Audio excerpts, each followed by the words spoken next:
Good evening, everybody. Welcome to Fairway to Heaven right here on DSM Media. We're live as we are every Tuesday night, 9 p.m. Facebook, Twitter, Twitch, YouTube. You know the drill. Smash that like button, share button, retweet button.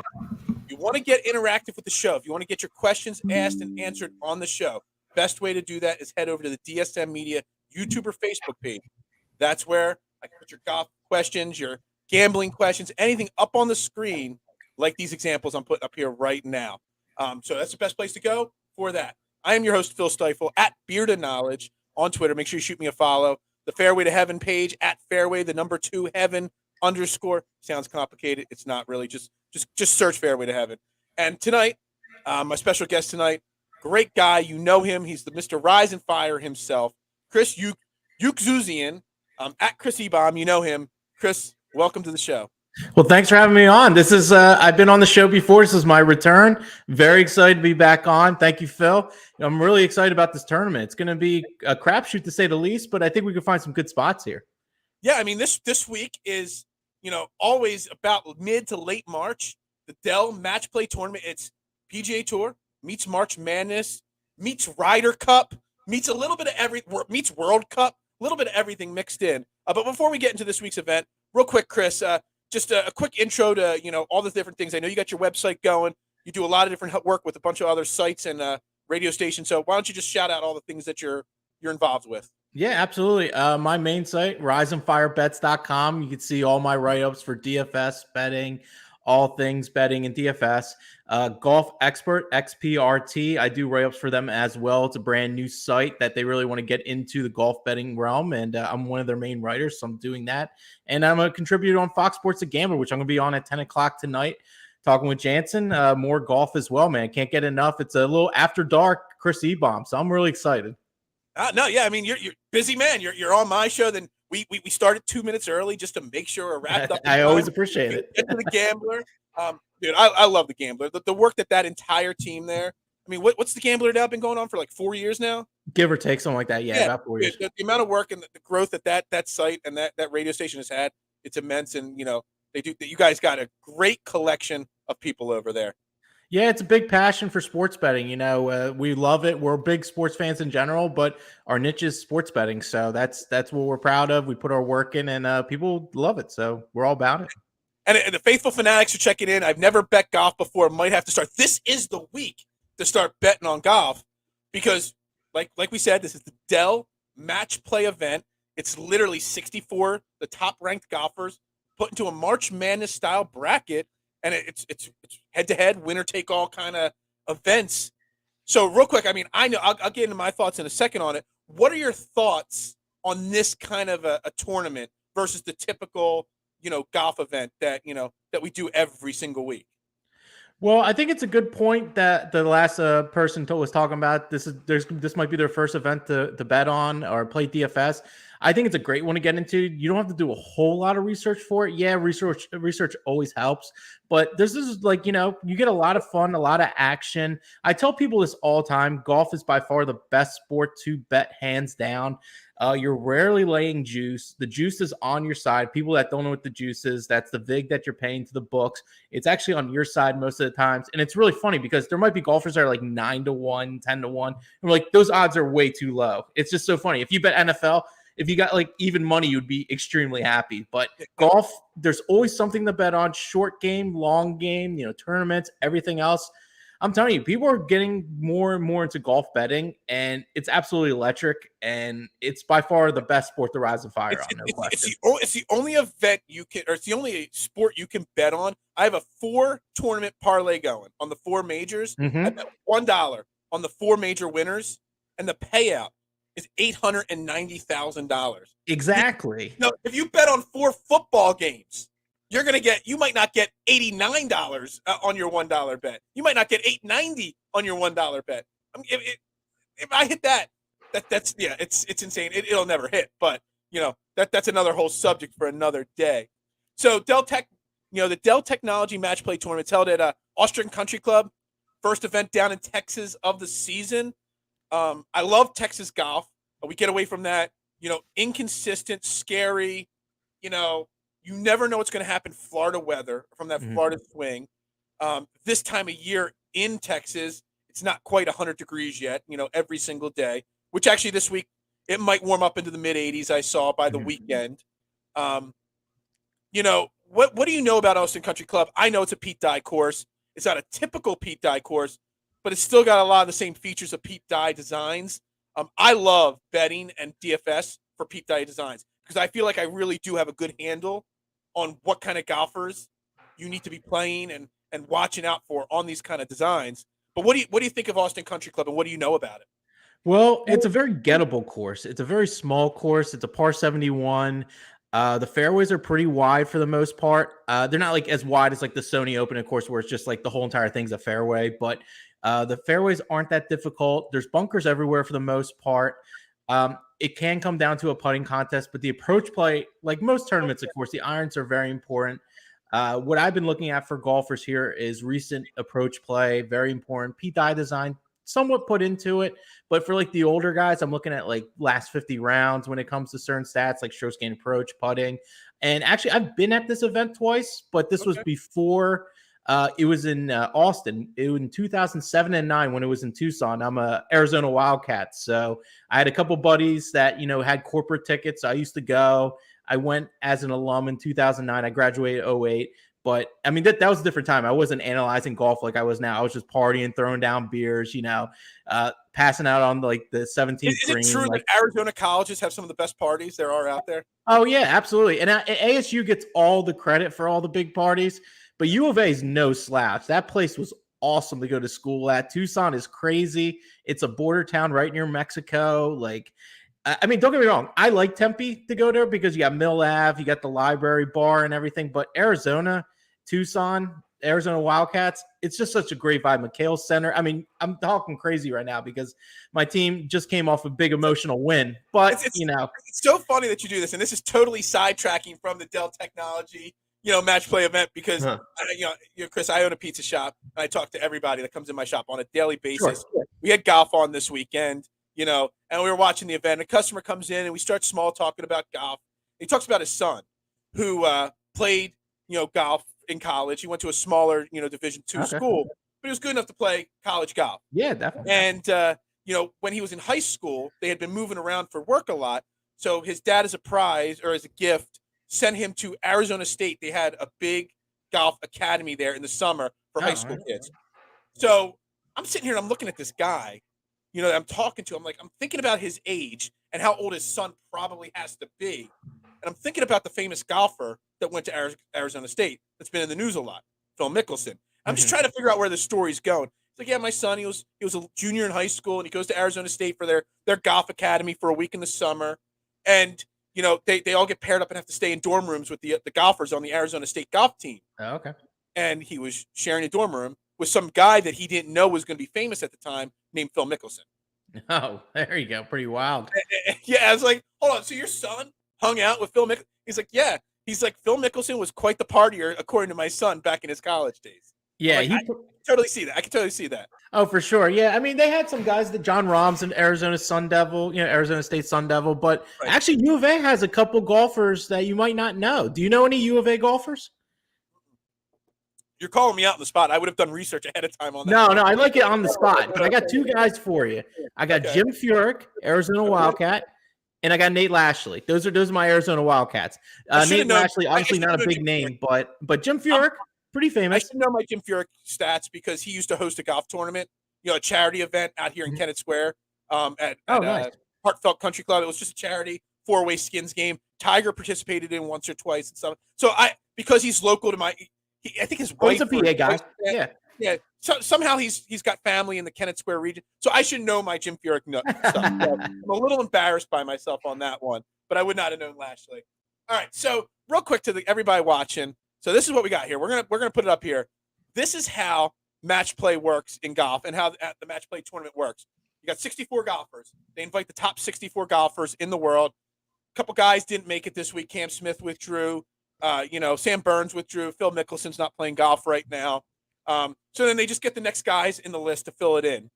So what happens is I'm gonna zoom in here for a second. Okay, what they're done is they're put into groups of 4, kind of like World Cup soccer is. Okay, you're put into a group of 4. It's kind of random. The top 16 guys each lead off a bracket, The rest of the guys, it's pretty random who they get paired with. And you're going to play round robin Wednesday, Thursday, and Friday. And just so everybody's watching, this starts tomorrow morning. You know, normally our show's Tuesday night. Lineups don't lock and bets don't have to be in till Thursday morning. This starts tomorrow. So these guys are going to play round robin. They're going to play each other one time, Wednesday, Thursday, and Friday. And then whoever scores the most points moves on to the Sweet 16. And as you can see, there's 16 groups here, okay? And I got the other side, and it goes right on down to the finals. The key thing is Wednesday, Thursday, and Friday, it's one round of golf for each of these guys. The guys that make it to the Elite Eight, the Final Four, they're playing 2 rounds of golf on Saturday, and they're playing 2 rounds of golf on Sunday.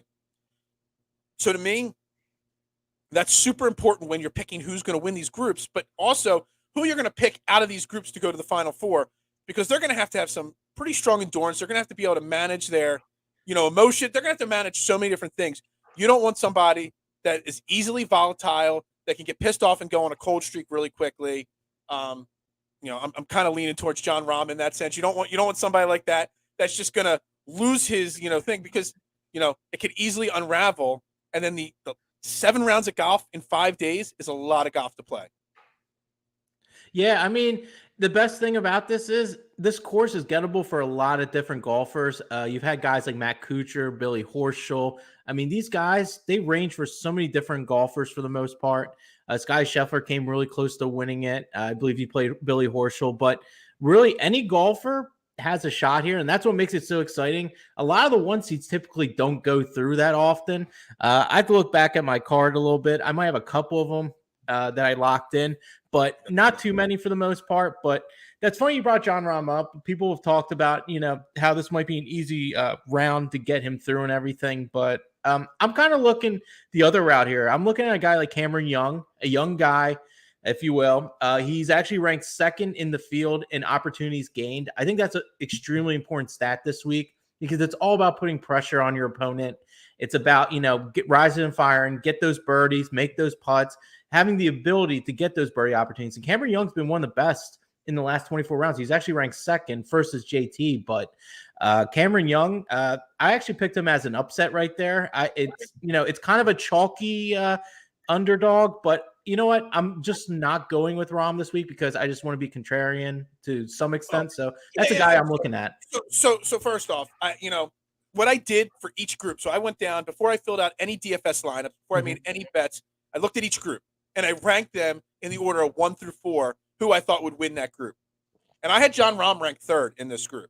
Wow. Now, I like Cam Young, everything that you say, but I know people hate him, and I know he's had a bad last year-ish of golf.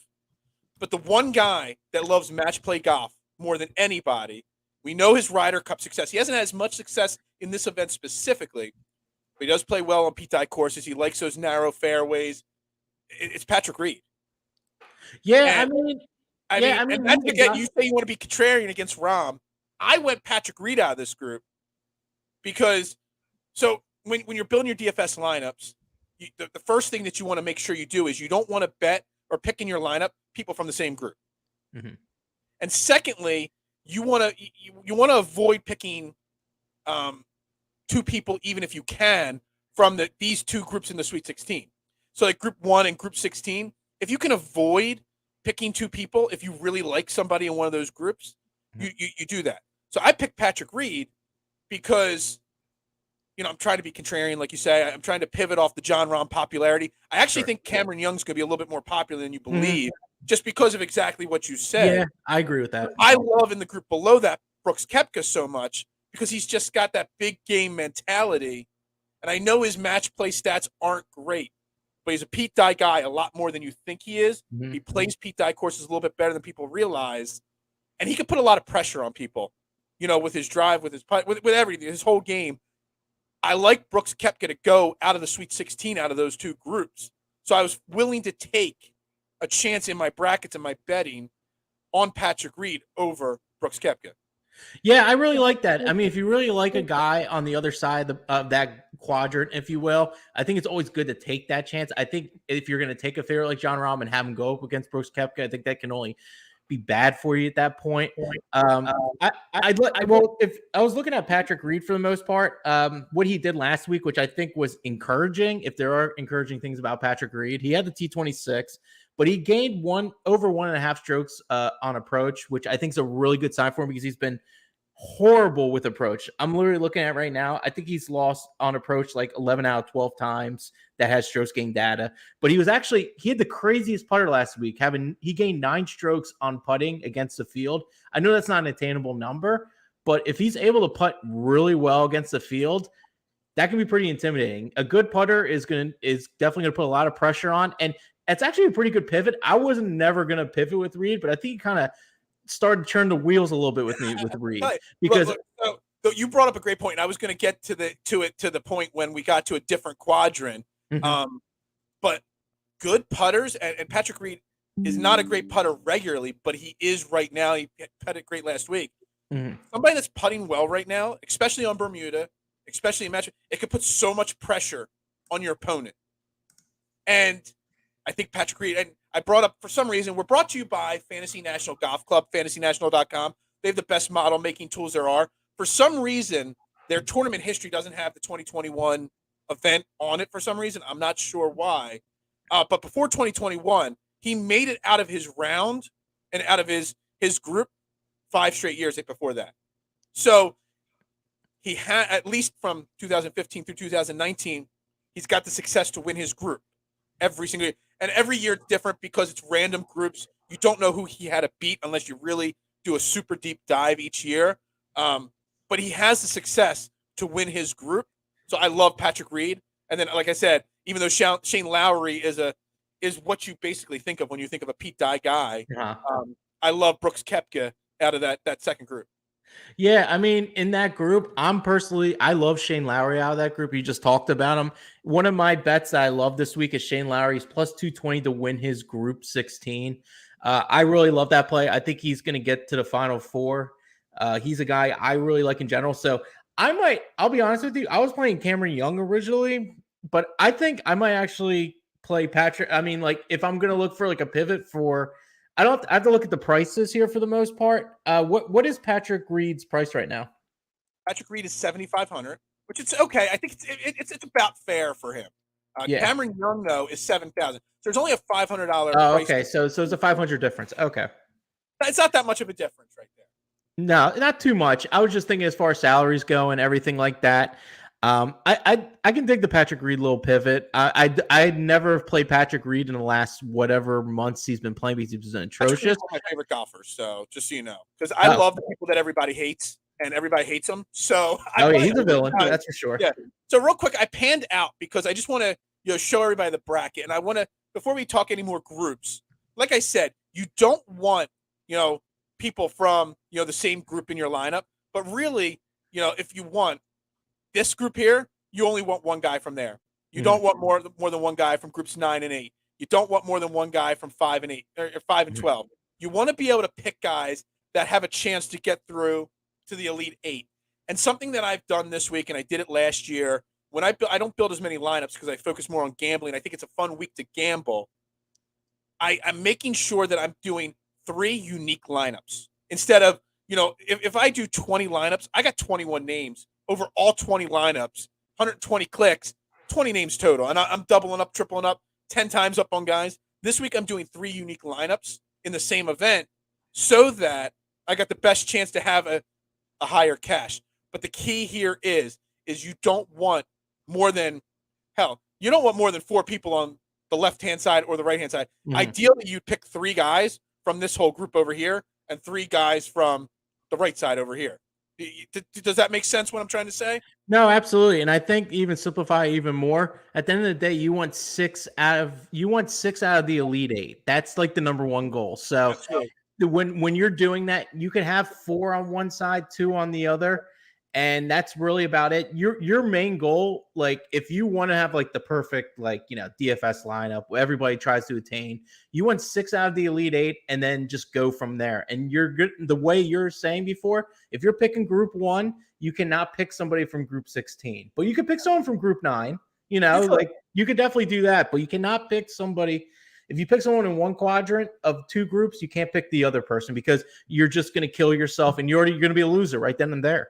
Absolutely. So real quick, I don't want to go through group by group, in super detail like we did by like 116. We're going to touch on them all. But I want to know, and I'm going to zoom in on it, what group do you think is the toughest group to pick between? Honestly, the one group that I was looking at right here, the bottom right one, bottom left. I apologize. The bottom left one, I'm going to bring it up on mine as well, is that group 4, that Patrick Cantlay, Sungjae Im, Seamus Power, Keith Mitchell. Not a lot of household names with Powers and Power and Mitchell, but I think this is a dangerous kind of group. Sungjae, his irons have been playing pretty well. Patrick Cantlay, his irons have been kind of declining, but everyone knows the pedigree that comes with Patrick Cantlay. Keith Mitchell has been playing absolutely fantastic. He's been great off the tee. Approach has been good. Seamus Power kind of been slipping off a little bit, but he could easily. I could see a guy like a Power really get into this kind of event now that he's kind of established himself into the PGA Tour event. I feel like he'd be pretty dangerous. That's a really intriguing group to me. Is Group 4. Yeah, I mean, I find it intriguing. Like I said, I love Patrick Cantlay out of this group. I know it's the chalk play, and I know I bet way too many chalks this week. I mean, out of the 16 groups, I bet all 16 groups. Small half unit bets. Mm-hmm. But I have eight leaders of each group, and I know 8 of the 16 are not going to make it through. But I mean, this group. I mean, you got Pete Dye guys all over this group, and then you got Mitchell, like you said. I mean, when off the tee is the number one stat on a course, Keith Mitchell's the first name I look for to see if he's playing that week. So I like that. I just think that there's another group that's a little bit more difficult, and I got to find it on the thing here. Let me see. It's on this side somewhere here, and that's maybe it wasn't. Maybe I'm over here. I got to zoom back out to find it. It's Group 5. Scotty Scheffler, Matthew Fitzpatrick, Tommy Fleetwood, and Ian Poulter. I like this group a little bit better. First off, Scotty Scheffler, if you're not a Pete Dye guy, you better be a Texas boy to have success here. For some reason, out of any state that golf tournaments are held in, Texas and people from Texas, I don't know what it is in the water in Texas. They perform better in their home state than anywhere else. I don't know. Scotty Scheffler, I love him. Already won twice on tour. But you also got Matthew Fitzpatrick, who's been playing great this year. You got Tommy Fleetwood, who he's starting to round into form, kind of like Patrick Reed last week. But if you want to know, I mean, I already talked about it with Shane Lowry. If you want to know what a Pete Dye guy is, just watch Tommy Fleetwood play golf. His best success every single season is on Pete Dye courses. He loves to hit those fairways. He loves hitting the greens on them. And Poulter, I mean, I think he's the best putter in the field on Bermuda greens, on Pete Dye Bermuda greens at least. And he's a fantastic match play guy. He just knows how to slow, steady pace. He never lets his emotions get too high, too low. And while I bet Scotty Scheffler, just because I love Scotty Scheffler, and I've already bet him to win the U.S. Open. I think you could literally make a case to bet all 4 of these guys, and you could convince me to place the same bet. Yeah, I mean, these guys are all great. I personally am pivoting on this one. I like Tommy Fleetwood a lot this week, and I'm not a big Tommy Fleetwood guy. Right. If I'm looking at what he's done of late, his last 2 events, T20 at the Arnold Palmer, 22 players, Valspar 16th. He's gained at least 6 strokes on the field, strokes gained total. He's just been playing really well. The putter's starting to get hot. It got hot last week, almost gaining 4 strokes putting. The approach game has been positive. The off the tee game's been fantastic. Right. I'm playing Tommy Fleetwood in this bracket, and I just think it's a good spot for him. I'm playing Tommy Fleetwood in my DFS lineups. I'm betting Scotty Scheffler. So I want to, little hedge action. I dig it. My action is on Scotty Scheffler because I've got Scotty Scheffler. I've done 2 brackets, which is 1 more than I did NCAA bracket. I've done more brackets for this than I did March Madness. I've got Scotty Scheffler in the Final Four in both my brackets. Okay, I've got a Scotty Scheffler winner outright. I've got Scotty Scheffler winning his group. I got a Scotty Scheffler finish in the Final Four bet. Love Scotty Scheffler this week. But if you want to get some leverage and take a chance, Tommy Fleetwood is definitely the guy in the group to do that. Yeah, definitely. And I mean, I can't blame you for loving Scotty Scheffler. The guy's game's great. I mean, he's great in match play. Looked awesome in the Ryder Cup. I don't want to really lean on that too much in general, but the guy has been on point constantly. He's pretty much getting close to number one player in the world, probably at this point, the way he's playing. I can never blame you for Ryan Sky Chef, especially last year. He went to the finals, and now he's got a couple wins under his belt. He's the real deal. All right, so I want to pivot to the other side of the equation a little bit. We're talking about the toughest brackets. I want to talk about the easiest, pathway, if there's a such thing in this kind of an event, to get to the Elite Eight, to get to the Final Four. Mm-hmm. Because first off, group wise, again, chalky, but I kind of look at Group 7 and Xander Schauffele. He's got Tony Finau, who has not played Tony Finau, type golf this year. You got Lucas Herbert and Takuma Kanyana. Am I saying his name right? I don't even know. Yeah, I'll go with that. That works for me. Is there an easier way for the Olympic gold medalist to get out of a group than Xander Schauffele in Group 7? Well, you would think, right? Because Xander is like, Mr. Consistent. He's Mr. Top 10. He does everything right, but not enough to like get you a win. I mean, that's pretty. He wins events that are so weird. He gets in these tournament champions with like an Olympic gold medal. It's like really funny. But the guy's playing really well. My only issue with him is that the putter really hasn't been that good for him as of late. The approach game has been good. The players, he kind of fell off, but I'm not going to really hold that against him because the weather was that bad. I'm not going to play Xander here personally. I'm playing Lucas Herbert this week, and this is somewhat contrarian here as well. His putter's been really good, and I'm kind of just riding a hot putter. This is probably by far, I think, the weakest group here, especially with Tony Finau. Not playing like Tony Finau. We're not really knowing what to expect from him. We tried to buy low on him a couple weeks ago. I know guys were talking about him, and he stunk it up. So I'm still off Tony Finau. I'm a Tony Finau guy. He's just not there. Xander finds ways of not closing out, but his stats are great, so I can't really argue that. And I think Lucas Herbert is just kind of that guy that can just squeak out there. And I think there's a lot of upside in playing Lucas Herbert in your DFS lineups. Absolutely. Yeah, I have a bunch of my DFS lineups because I just feel like there's tons of leverage with them. So I think the putter will be important. I put Xander in one of my lineups, and so there's 16 groups. You only put 6 names in a DFS lineup.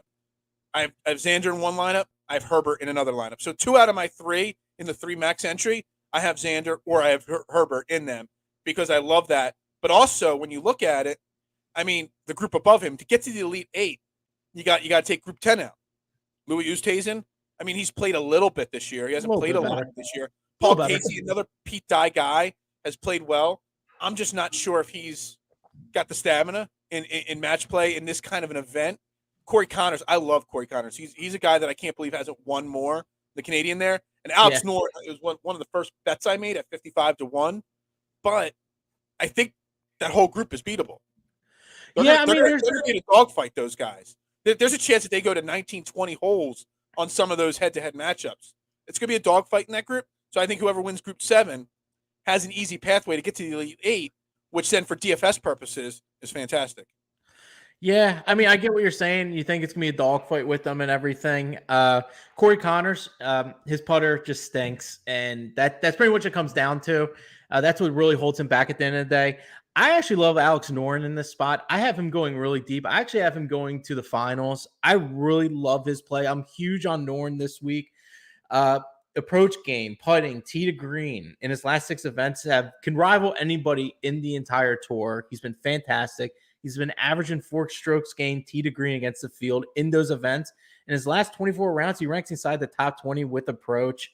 I think he's the ultimate long shot this week. I think it's very important that when you're looking at long shots, I think he's your guy there. I know he's kind of a chalkier long shot, but I think that's him right there. His putter's been absolutely awesome, by the way. The flat 6 been great in his last 3 out of 5 events, gaining like tons of strokes with that.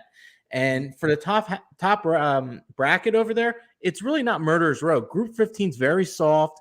Group 2 has a Morikawa that, his approach game didn't look good last week. I don't have his exact numbers on top of my head right now, but when I watched him play, especially those par 3s, he was very far away from like the proximities, and his iron game. I mean, don't get me wrong. He's pretty much one of the best iron players in the world, but for his standards, he's not nearly where he should be. And if I'm going against a Sergio, especially on top of that, a guy that can't hit a putt for shit, like I really love Alex Noren here. I think he's consistent. He's been playing consistently well. He's been around for a very long time. Very good matchup history with him as well. I love him. I have him going pretty far here. Yeah. No, like I said, I mean, it was the first bet I made was Alex Noren 55-1. I apologize. I have him Final Four. The second bet I made was Xander Schauffele 20-1 though. So yeah. I've got most likely the winner coming out of this group right here. So you would think in a perfect world, yeah, it feels good, with those plays. So easy, we'd be picking winners every single week and not, right. Weeks, Group 15 is just a dreadful bracket to me because these are 4 golfers I absolutely love. I've always been an answer guy. I always thought he was going to win more, and he's just kind of fallen down to mediocrity. Webb Simpson, you don't know when he's going to be healthy. Brian Harman had a great week last week, well, at least a great second half of the week last week. And then Bubba, you just don't know what you get with Bubba. Bubba's had great success at this event, but, I just don't know. So I think Group 10 or 7, that's where your winner comes out of on this event. Yeah, I mean, but 15 is pretty interesting, though. Webb Simpson, he's kind of a nice pivot I'm looking at this week for DFS. The beginning of the week, I was looking at his stats. He was pretty much positive in all strokes gain categories except for the putter, like a little bit less of a good putter, like less than par putter. And then Saturday and Sunday came, his approach game went down a little bit. But overall, Webb Simpson had a very good performance. And this is a very short course for him that kind of comps with like Harbor Town and like a few others in general. Like we know he's the king of Harbor Town. And Webb Simpson, I think he's a very good spot here. I have Harman coming out of here personally, but the more I'm talking about it, I really like Webb Simpson out here. I don't think anyone's going to play him. So I think he's the ultimate DFS pivot spot, especially with that top half where I kind of think Kokrak might come out of there. Webb Simpson, if he's putting really well and he's in greens and a small course like that, he could make a huge run. Mm-hmm. I agree. I agree with you on that. I wouldn't trust him enough. No, I get it. The injuries are important. I totally get that. Yeah, absolutely. All right. So, I've picked the last 3 or 4 groups that we talk about. Is there another group you want to discuss? Yeah, so if I'm looking at a group over here, I'm looking at, let's see, actually a group that I find pretty interesting is the Jordan Spieth, Adam Scott, Justin Rose, Keegan Bradley. It's kind of like you got half of them team putt and the rest are, no team putt. Like Rose and Keegan Bradley, not good putters. But then you got Adam Scott and Spieth, who are notoriously pretty good putters here. I actually really like Adam Scott out of this group when I think more about it. I think he has the best mix of approach, drive. Actually, it's pretty funny. A couple weeks ago, his driver's been really bad with Titleist, so he decided to use the new TaylorMade Stealth. There was video of him using the new TaylorMade Stealth, which is really bad for his brand because he's a Titleist guy. But Adam Scott, if he can figure out that driver at all, his long iron game's great. The rough's really not that penal around here for the most part. Notoriously a pretty good putter. He's a gamer. I really like Adam Scott coming out of here, but I think Spieth might get kind of forgotten about. But and he's in Texas too, which he usually does play really well in Texas. So I do like Scott here at the end of the day, but I think Spieth might be a good pivot that a lot of people aren't taking because he just simply hasn't produced yet. Well, you mentioned changing drivers, and he was kind of like my pick. And now I hate guys that are changing clubs at any point. He might be back with Titleist. I don't have the full breakdown of what his driver is right now. I stay away from people that change clubs and change coaches and change caddies sometimes for at least 4 to 6 weeks. I just stay away from them as much as possible because, it just scares the living hell out of me. I don't blame you. All right, I want to talk about one very popular guy. Hasn't played golf in a while, but he's got a really interesting bracket. Group 9, my man Bryson DeChambeau. I'm sure you saw it. I saw it. Him posting a video on social media the first time he swung his driver.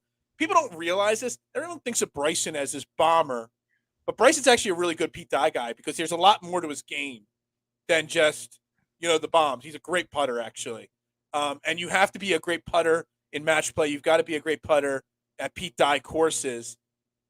I can't play Bryson, though. He's like literally one of my favorite golfers to watch because I just love watching him and Lee Westwood last year, those 2 events where they were in the final rounds together. I just can't do it, though. So are you staying away from this group as much as possible like I am, or are you going to take a shot, at some point on Bryson? I'm actually not taking a shot on Bryson for the most part. I think it's a good pivot because I think a lot of people aren't going to. I'm personally not going to do it because I don't think he's 100%. And full disclosure, anyway, I'm finding any way possible during the Masters to bet against him in matchup play because I don't think he's a good fit for Augusta. He tried to break Augusta last year and he got broken himself. Unless he completely changes his game and decides to club down, I don't think he will. But I'm personally taking Taylor Gooch out of here. It's kind of, like the double-edged sword. That's what I feel like Gooch kind of is. These guys really aren't. If he goes against Bryson, I think Bryson might be a good pivot to take him kind of heads up because Bryson plays really slow and Gooch has a really hard time playing with slow partners such as like Kevin Na, Billy Horschel. If you saw him when they played during the tournaments, he fell apart completely. Now that I'm talking about it in my head and everything, I'm probably going to bet that matchup right now. But when Bryson and Taylor Gooch play, I think Bryson's the automatic play at that point. I think Lee Westwood is an interesting person as well. I played him in some of my DFS lineups, Lee Westwood, because people are going to think he's old and he can't really play. Like, how is he going to play all these rounds because he's so old? But the guy can drive it well. He putts it pretty well. I mean, he's been around for a long time, and he was playing really well last year. He's starting to play a little bit better now. He's trending in the right direction. People are forgetting about that. I'm playing Gooch, but I like the pivot of Westwood. So I don't know. I haven't seen much of Westwood this year. We've only seen him in a few events. I haven't zoned in on him to see if this theory holds well. But if you look at last year, he was rotating caddies. Mm-hmm. He had his son on his bag for about 50% of the events, and he had his fiance then turned wife last year on his bag for 50% of the events. The events that his wife was on his bag, yes, he cleaned up. They were the events he was in the top 5. When his son was on the bag, he was missing the cut left and right. So I don't know if that still holds true this year. But if last year's trends hold true, if he's got the wifey on the bag, you play Lee Westwood all the time. It's funny you brought that up because I was going to bring up the whole caddy situation. The honeymoon stage was beautiful for Westwood. He had this beautiful fiance, absolute smoke show. She's a little older, but she was fine as anything. And age is just a number. No, I know. Oh, I know. I'm getting old too. I'm getting there too. But I mean, it's like but like he was grooving it. Like she's not reading greens or anything. Like she's just there for moral support, just being the eye candy. I mean, it is what it is. But I mean, like takes the pressure off of him the vibes were there when Lee Westwood had his fiance, well now wife, but on the bag, happy, everything good. The son was absolutely terrible with him, like you said, like missing cuts constantly. But if I'm looking at what Lee Westwood did, he got cut by the players. Okay, I'm not really holding that too much against him. The off the tee game has been pretty good, and still the tee to green game is still been pretty decent. His putter has sucked of late, so we'll see if that can turn back around. But you know what? It feels like everyone gets a clean slate when it comes to this WGC matchup play because guys just, they get up for this kind of event. There's a lot of money. It's a WGC, all that good stuff. So I'm still holding my guns. I still like Westwood as like a pivot here. Okay. All right. Any other groups you want to talk about here? Because we've covered about half of them so far. All right. Let me check it out real quick. So another group that I'm pretty interested in right now. All right, so group 3. All right, we got Victor Hovland, Will Zalatoris, Cameron Tringali, Seb Straka. I love that you brought that one up. Yeah, so I have the winner coming out of this group, so that's why I'm talking about right here. I'm taking Will Zalatoris. I think he's going to win this week. He talks about being a big gamer. He's like, I play best in big events. Guess what? This is a big event. He approaches. No one has a better approach shot in the last 24 rounds than Will Zalatoris. He's going to constantly apply pressure on the field, constantly. His ball striking, which is a combination of off the tee and approach, is second best on. It's just pretty much one of the best on tour. So he's already going to start every hole better than everybody, and that's going to be tons of pressure. And if he's hitting balls that are going to be within, I mean, don't get me wrong, his putting numbers suck.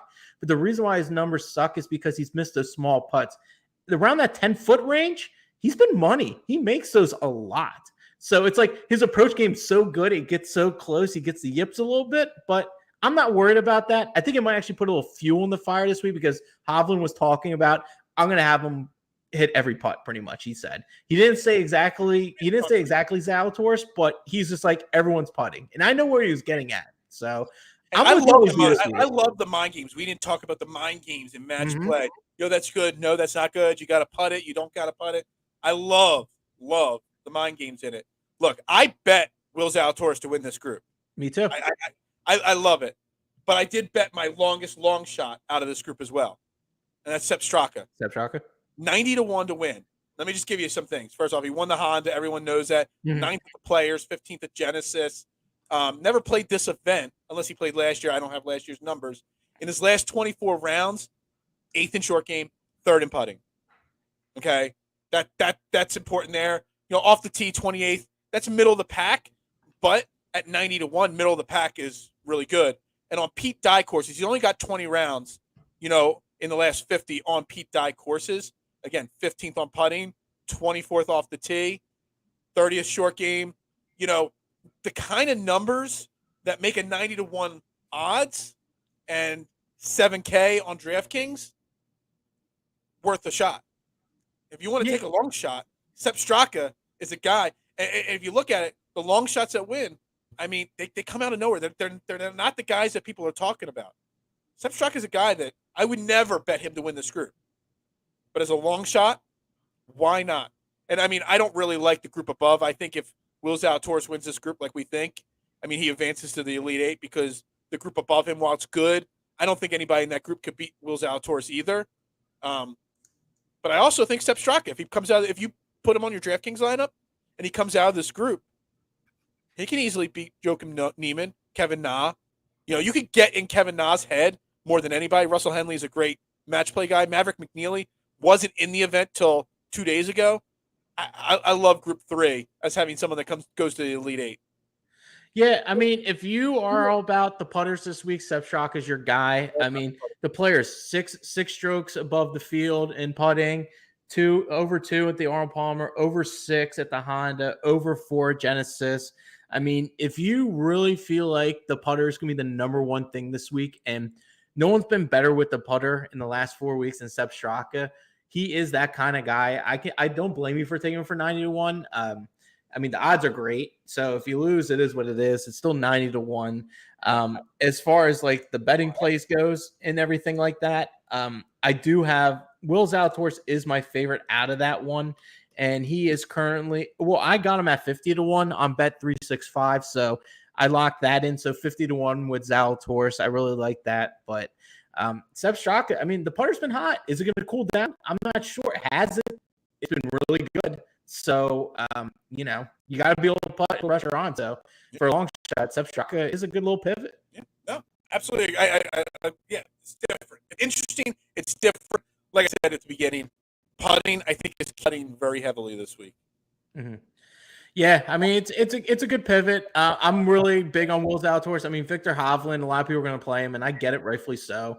The guy is a ball striking machine as well, like Will Zalatoris. They're both kind of the same kind of golfer, except Zalatoris is better around the green than Hovland. Hovland's a better putter than Zalatoris, so you get that interchange with the short game. But yeah, I mean, if you're feeling froggy, you want to leap 90-1, Sepp Straka, don't hate it. Dude, I'm so froggy this week. I got way too many bets going. I promised myself I wouldn't bet out of control. When the match play comes up, and I'm like, yeah, it's back to betting out of control this week because you got to have a lot of bets. All right. So real quick, I mean, I only got about 10 more minutes. I know you got to get to, 1025, Box the Gambler for your 10 o'clock spot there. If you had to pick your final four, who are your final four this week? My final four, Shane Lowry, Daniel Berger, Will Zalatoris, Alex Noren. Those are my four. Hold on. Repeat them one more time for me. No problem. I got Shane Lowry. I got him coming out of the top left over there. Yep. I got Daniel Berger coming out of the bottom right there. I got Alex Noren coming from the top right, and I got Willie Z on the bottom right. Man, there's some really good ones right there. I really do like them.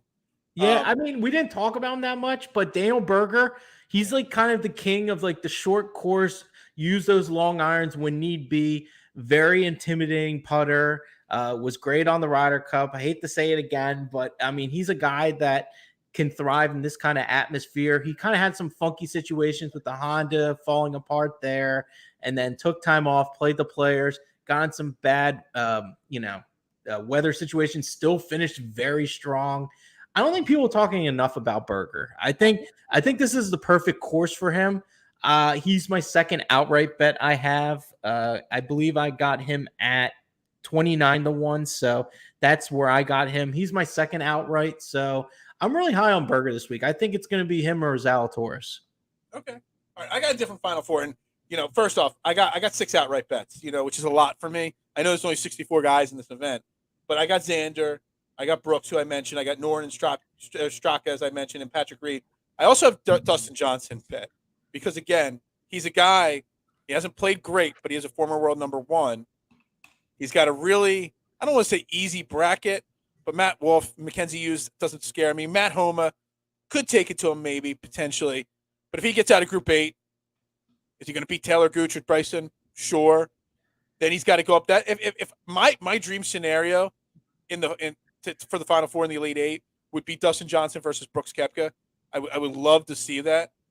But I'm going Dustin Johnson going up against Scotty Scheffler, and I got Xander Schauffele against Justin Thomas. I know it's chalk, and I know chalk doesn't work in this event, but I just don't know how I bet against anyone. Scotty Scheffler, the good old Texas boy. I think this is kind of an event in front of his home crowd. It's tailor-made for him. Again, Xander, I think, has the easiest path. I know you slightly disagree, but the easiest path in his quadrant out of any of the chalky guys. And Justin Thomas, I mean, if you've watched any golf in the last 4 to 5 weeks, Justin Thomas, I mean, how do you not? Justin Thomas, my problem with this is putting. I mean, the guy can't putt. I mean, the guy is against everything I've said. I mean, honestly, though, like great off the tee, distance, accuracy, all there. The approach game is great, but his putter's just not there. And I know he's close. And he even said on Twitter, he's like, I'm getting close, guys. I'm going to get there. But I just don't really feel like that's a spot. And honestly, I can't bet Brooks. What? Who's going to beat him, though? I mean, Kevin Kisner, Luke List. I don't see them beating him. I think Kisner's got a shot at him. I think there's definitely good opportunities there, but I can't bet Brooks Koepka. I'm sorry. I just can't do it. Blondie Brooks Koepka has been dog shit. He played real well at Phoenix Open. That's one of his main course comps. He's always great there no matter what. I don't know, man. Dude's in a weird spot. Like, I was kind of digging him with the Srixon, clubs, and he was playing like pretty well in the match play with Bryson and everything. But I don't know. Until he gets that blonde Brooksy out of his system. Well, he's getting married soon. It has to be out by the wedding, he said. His fiance already said it's got to be out. He said, it's ridiculous. It's absolutely ridiculous. And his game hasn't really translated with I'm it. Team Bryson over Team Brooks, just so you know, Chris. Like, I'm always Team Bryson because I like the bad guys, over the good guys. Yeah, sure. You like the villains. I dig it. You say you're a Patrick Reed guy. We were talking before. I rooted for Thanos. I can't help it, Hey man, that's you, man, and I dig it, So, but I mean, I don't know. Brooks, we always talk about him being the major guy going after the big events. I don't know. I think we're past that point. I just don't think he's quite there yet. Like, he contends for a little bit, he hangs around, but that's not really Brooks. Like when he won the PGA Championship over Bethpage Black, absolute killer. I remember I bet him. It was the lowest odds golfer I ever bet in my entire life. I got him at 10-1. He was just playing unbelievable at that point. And I just knew he was going to play well and win. And 10-1, I was like, all right, I'm just going to load up and end up hitting. But he's just not there yet. The putter's pretty decent, but it's just things with the approach game just haven't been like from the eye test. I haven't looked at the full numbers yet with Brooks Koepka as far as the approach game goes, but it hasn't looked completely there yet. So I'm still out with Blondie Brooks. He needs to get married, get settled, get his shit together a little bit. So, I mean, we all get through that stage. We meet our significant other. All the way. We all meet our significant other. We're trying to have fun. We're trying to show our best side. But at the end of the day, we got to be us. We got to be who we are. And Brooks has got to get back to that. And this Blondie Brooks is not cutting it for me. Yeah, I can go into detail about that because he's Blondie Brooks. Me, like a month before our wedding, I got a black eye from getting hit with a baseball, and it didn't go away till 2 months after the wedding. So we had to have all our wedding photos airbrushed. That's a great story. I had a big black eye. Yeah, long story, but anyway. So I know that he's got to get rid of that blonde because that wife's not going to airbrush the blonde out of his hair. No, absolutely not. Yeah, absolutely. All right. So real quick before we wrap this up, if you had to pick your favorite outright bet that you've got so far, and one other bet that you absolutely love that you place? Not necessarily your surest to win, but the one you like the best. What are your 2 best bets right now? Okay, so I'm sticking to my guns. I like Will Zalatoris. I think he has a lot to prove this week. I think there's been a lot of shit talking about his 3-foot putts. These guys hear this stuff constantly. He's one of the best with approach. I mean, the guy's in at 3 feet. I think he's taking a lot of stuff personally here, and he hasn't won yet. And I think this is a format where he doesn't have to beat the entire field. He just has to beat the man in front of him. And I think that's extremely important. And I would never want to play a player like Will Zalatoris. The way he hits the ball off the tee and then he hits the approach, you're already down 2 strokes, I feel like, with him at all points. And if he actually hits putts, watch out. I don't care who he's playing in the entire world. I love Willie Z 50-1. When I'm looking at a matchup group, I really like Shane Lowry plus 220 to come out of group 16. I think that's a really smart play. The books have him and Brooks Koepka at the same odds. I think they're begging you to take Brooks here, and I'm definitely not falling for it. Shane Lowry, if you want to look at what he's done of late, it's been absolutely amazing. I was lucky enough. I faded him last week. I took Matty Fitzpatrick, even money against him, and Fitzpatrick played absolutely great. That was on my betting card last week on riseandfirebets.com. But if you look at what he's done, T12, T13, T2, T14, he's been all over green in strokes gained categories. And this is his kind of event. I think he can really dig this event. I think he's a stone cold lock for this group to come out of. And if I'm getting over 2-1 on this kind of guy that's going to face Blondie Brooks and the rest of them, it might look a little too easy, but I'll be more than happy to rise and fire on it. Absolutely. I love it. So I mean, if I'm saying, my favorite outright bet is Alex Noren still. I love it. I love it. I haven't gone deep. And I was going to say Will Zalatoris coming out of his group was my favorite, group bet. But you already talked about Will Zalatoris. I got plus 270 on Patrick Reed to come out of his group. I know people are going to go John Rahm. People are going to go, with John Rahm or, Cameron Young. Yeah. Reed. You just can't bet against Patrick Reed. And last week showed me just enough. He showed a little bit more, after looking at the numbers, talking with you, I saw a little bit better stuff from him. And I haven't been a Patrick Reed guy, and most rightfully so. No one should have been at this point because he's been dog shit for the most part. But he showed a little all year. Last week was the first glimmer of hope that he gave himself a chance to get on my card this week. Yeah, but Patrick Reed, I just like the group that he's coming out of there. John Rahm, volatile, playing bad. Cameron Young, maybe not been in this kind of a moment yet in his, in his young career. Well, he's not young, but in his career yet. Sebastian Munoz, doesn't do anything for me.